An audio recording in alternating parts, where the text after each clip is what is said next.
Olá, gente, eu sou o Val Cabral e esse é o programa Olho no Olho, aqui pela TVI.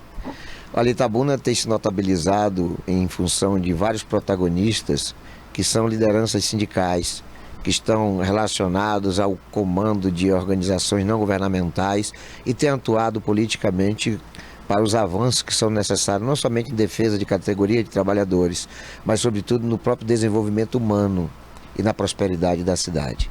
Entre as pessoas que notabilizam nesse contexto está o Alisson Souza, ele que é presidente licenciado do Sindicato dos Rodoviários de Itabuna e região sul da Bahia. Ele tem se notabilizado justamente por esse perfil, né, de intrépido na defesa daquilo que ele acredita, mas sobretudo naquilo que ele foi colocado para ser o defensor de causas dos rodoviários. E a gente hoje vai bater um papo com o Alisson justamente para saber como tem sido essas atividades, o que é que ele tem enfrentado, quais as prioridades, qual o mundo do rodoviário hoje relacionado aos seus liderados. E a gente começa esse nosso bate-papo com o Alisson Souza, saudando ele com o nosso bom dia. Bom dia, Val, e bom dia, telespectadores da nossa incrível TVI em Itabuna e região. Sim, ser rodoviário hoje aqui em Itabuna é uma profissão que orgulha o trabalhador. E quais as dificuldades que vocês têm enfrentado no dia a dia? Bem, Val, ser rodoviário hoje em Itabuna, assim como em boa parte de todo o Brasil, é algo que se faz mais pelo amor, pela paixão à profissão, de que pelo reconhecimento e pelas remunerações. Grandes são as dificuldades enfrentadas pelos rodoviários, não só em Itabuna, não só na Bahia, mas em todo o Brasil. O relacionamento, por exemplo, do motorista, do cobrador, com o cliente da viagem, né, com o passageiro, tem encontrado dificuldade de relacionamento ou há um entendimento de que ambos estão na mesma viagem, no mesmo barco, ou seja, no mesmo ônibus? É harmoniosa essa relação do profissional do volante, do transporte com o cliente, né, da viagem? Val, lidar com pessoas é uma arte incrível que poucas pessoas aprenderam a executar. Eu não posso te dizer que é uma viagem 100% harmoniosa, porque nós conduzimos pessoas de todos os gêneros, raças, classes sociais, e nós, como profissionais do volante, não temos que fazer acepções a nada disso, porque ela entra na condição de passageiro, ela entra na condição sendo de pagante ou exercendo o seu direito a um passe livre de onde quer que ele venha. Ela tem que ser tratada como passageiro. Mas na questão do que se diz respeito à harmonização, nós recebemos pessoas com problemas, nós somos trabalhadores que às vezes vamos executar o nosso trabalho levando os nossos problemas de casa e infelizmente poucas são as pessoas que sabem separar ou aprenderam a separar o seu problema pessoal do seu lado profissional. As pessoas que vamos conduzir, nós vamos conduzir pessoas que vão para entrevista de emprego, nós conduzimos pessoas que vão fazer check-up de saúde ou tratamento de saúde. Então, o pensamento da pessoa no que ela vai fazer, às vezes influencia no tratamento, tanto do profissional que está conduzindo, quanto do passageiro que está sendo conduzido. Então isso é muito perplexo, isso é muito complicado a gente pontuar. Eu acredito muito que quando eu lido com pessoas, eu tenho que, no meu dia a dia, aprender a separar ou aprender a pelo menos me desconectar daquilo quando possível. Uma coisa que me chama a atenção na categoria dos rodoviários é que talvez seja o segmento mais, engraçado no que diz respeito às denominações das pessoas. E no sindicato já passaram pessoas com apelidos estranhos, né? Pé de rato, que mais? Vaca magra, pezão. Enfim, essa coisa do apelido é bem recebido pela categoria, é uma coisa que é criada dentro do segmento. Conta um pouquinho da história, porque eu não vejo, por exemplo, em outros segmentos, professores, policiais, comunicadores, apelidos tão inusitados quanto este que a gente vê no rodoviário. É uma pilhéria de colegas, como é que funciona esse negócio, Arlensen? Val, a questão dos apelidos na categoria rodoviária, isso é uma coisa de todo o Brasil e é específico da categoria de rodoviários. Eu, particularmente, quando eu comecei no transporte em 1997, na aviação Itabuna, alguns colegas me chamavam de girafa africana por ser negro e grande, porque girafa só tem na região da África, então, mas era por ser negro e grande. E outros me chamavam na rota já de jabuticaba, já fui chamado de Vera Verão, fazendo... Sem nenhuma conotação com a história da sexualidade, né? Por me acharem parecido com o finado Jorge Lafon na questão de altura e de físico, e aí era Vera Verão, e aí vários apelidos, mas eu nunca fui uma pessoa de dar importância, e apelido só pega quando você dá uma devida importância, ou quando você reage àquilo. Eu nunca reagi, sempre levei na esportiva. E seu nome é estranho, é mais fácil chamar você de jabuticaba, de girafa africana, do que de Arlensen, né? Arlensen. O meu nome, ele é muito complexo. Eu nunca já encontrei Arlécio, mas Arlensen eu nunca encontrei, entendeu? É diferente, é um nome diferente.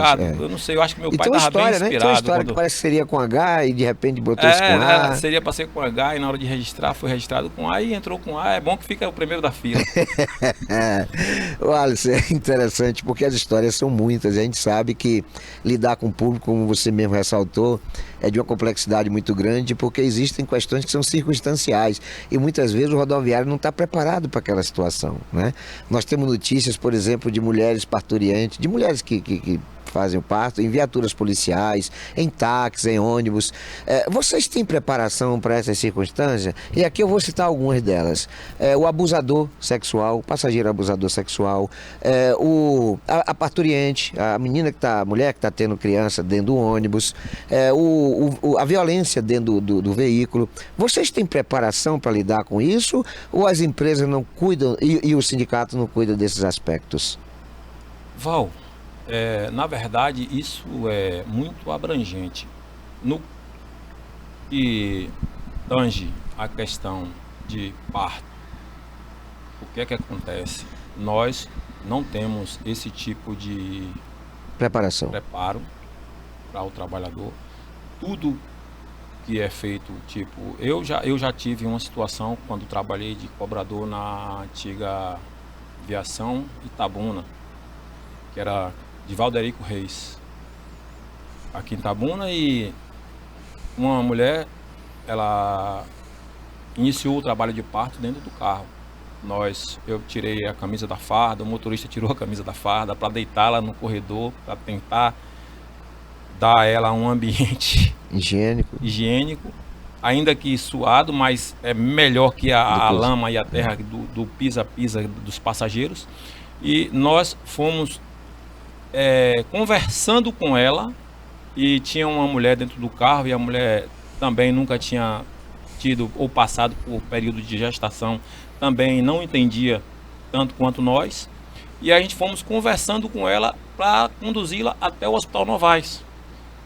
Foi a única coisa que me veio na hora na mente para fazer. Aí conduzimos o carro até o Hospital Novaes, chegou lá, retiraram ela, colocaram na maca, e assim que colocou ela na maca, ela deu à luz.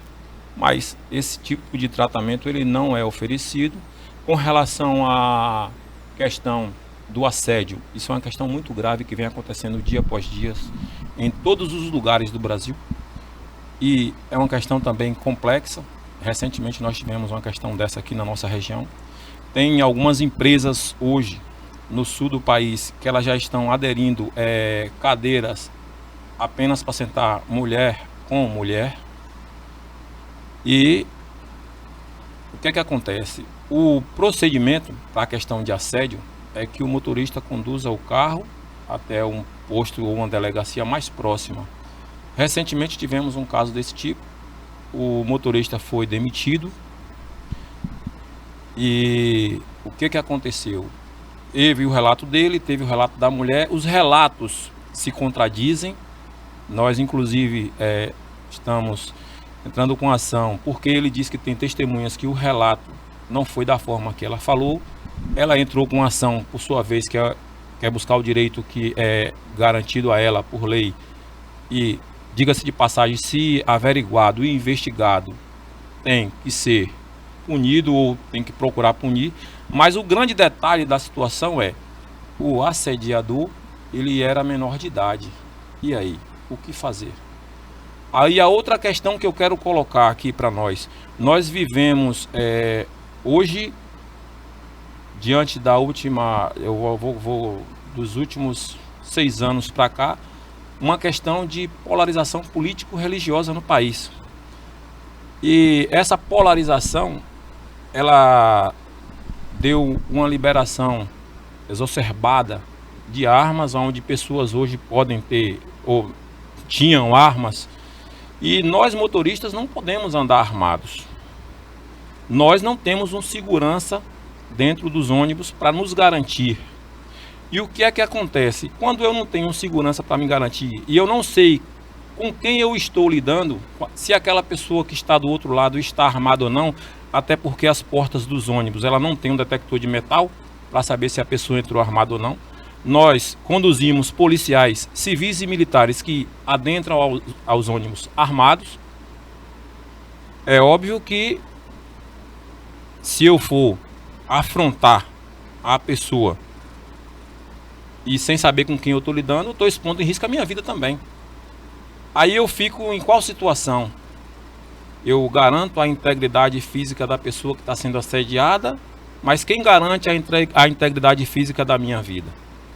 Então é muito complexo. Eu não estou dizendo que nós não temos que pensar em algo para garantir a todas as mulheres a sua integridade ao ser deslocada, ao ser conduzida dentro dos ônibus. Mas nós temos que pensar também na integridade física do trabalhador que está ali. Halles, eu ouço sempre notícia de que os assaltos a ônibus são costumeiros, quase que diários, sobretudo na capital da Bahia. E aí a gente sabe que os ônibus eles têm monitores, né? Eles têm as filmadoras lá, que é tudo sendo observado lá por uma central. Mas ao mesmo tempo a gente sabe que para você entrar hoje na agência de um banco, você passa por um detector de metal e que ali existem recursos de alerta à polícia sobre uma ocorrência ilícita. No caso do ônibus, já que tem uma câmera filmando tudo, não teria que ter um dispositivo de anúncio de que ali estaria ocorrendo um assalto? Tem esse tipo de pensamento? Vocês pensam, qual a ideia de vocês, rodoviários, em relação a essa onda de assaltos que acontece na Bahia? Nós temos algumas parcerias, principalmente nós do Sindicato dos Rodoviários, com associações de policiais militares e com o sindicato dos policiais civis do estado da Bahia. E aí eu vou dar aqui um abraço, depositar o meu abraço ao Estácio Lopes, que é o presidente em exercício. E nós firmamos sempre umas boas parcerias diante disso. As liberações desses policiais, nós temos tentado fazer negociações porque as empresas não queriam carregar, mas nós fazemos reuniões com as empresas, nós tentamos fazer as empresas entenderem que um policial conduzido pelo ônibus, ele traz segurança para o ônibus de forma gratuita, porque a partir do momento que ele está dentro do ônibus ali, nós temos uma segurança a mais. Porém, esses dispositivos, nós temos estudado essas situações de dispositivos. E o que é que acontece? Qual que é o temor? Discutindo isso, o trabalhador aperta esse dispositivo, a polícia é acionada, mas quando a polícia chegar ou adentrar ao carro, se o assaltante, o meliante que está ali, fizer os passageiros e os trabalhadores de reféns, então nós temos que olhar o quão ele pode ser bom e o quão ele pode ser prejudicial. Porque a pessoa, nós não temos ideia da sanidade mental que a pessoa que está com a arma em punho, ela naquele momento ela porta. O fato é que ações têm sido debatidas. Ações, Sentido, não é isso? nós debatemos isso todos os dias, inclusive aqui em Itabuna, graças a Deus, aqui na região Itabuna-Ilhéus, Itabuna-Itajuípe, Itabuna-Borarema, reduziu significativamente o número de assaltos. Puxa, para encerrar o nosso bate-papo, você como presidente do Sindirod, Sindicato dos Rodoviários, quais foram as atividades mais proeminentes, aquelas que mais foram bem acentuadas? Eu gostaria que você fosse breve na resposta por conta do tempo nosso que está escasso. Val, nós assumimos o sindicato em 2013. Quando assumimos, nós tínhamos uma política da gestão anterior que tratava tudo na base da truculência e esqueceram o diálogo. E no campo das ideias, o que prevalece é sempre o diálogo. O que aconteceu? Nós assumimos a gestão com 2 dissídios coletivos que nos antecederam da nossa gestão. Nós perdemos todos os direitos. O trabalhador, praticamente, ele trabalhava pelo salário e pelo ticket. Se ele adoecesse, o ticket era descontado na hora que ele estava doente. O salário, nós perdemos a principal cláusula do trabalhador, que era o passe livre. Então ele ganhava 8% de reajuste de salário, mas ele pagava 6% de vale transporte. Então, no resumo, se ele ganhasse os 8%, que era a inflação, a reposição, ele tinha uma perca de 6% a cada ano da inflação em cima do vale transporte que era pago. O que aconteceu? A primeira coisa que fizemos, trabalhamos em cima de dialogar. A primeira negociação nossa, nós fizemos dentro do Ministério Público do Trabalho, na pessoa da doutora Cláudia, na época, uma pessoa maravilhosa, diga-se de passagem, atenciosa às situações dos trabalhadores. E nós reconquistamos todas as cláusulas que nós tínhamos perdido, ponto a ponto. Nós ampliamos o plano de saúde para as empresas que não tinham. Nós conquistamos o 13º no ticket do trabalhador. E nós estamos trabalhando hoje para tentar dar uma maior valorização aos nossos trabalhadores.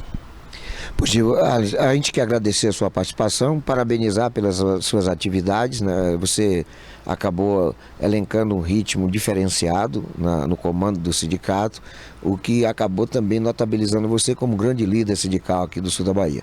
Parabéns, sucesso na sua caminhada, querido. Muito obrigado, Val, e muito obrigado a todos os telespectadores da TVI que nos assistem nesse momento. É isso aí, nós vamos a um breve intervalo, a coisa muito rápida, um PLA e um PK.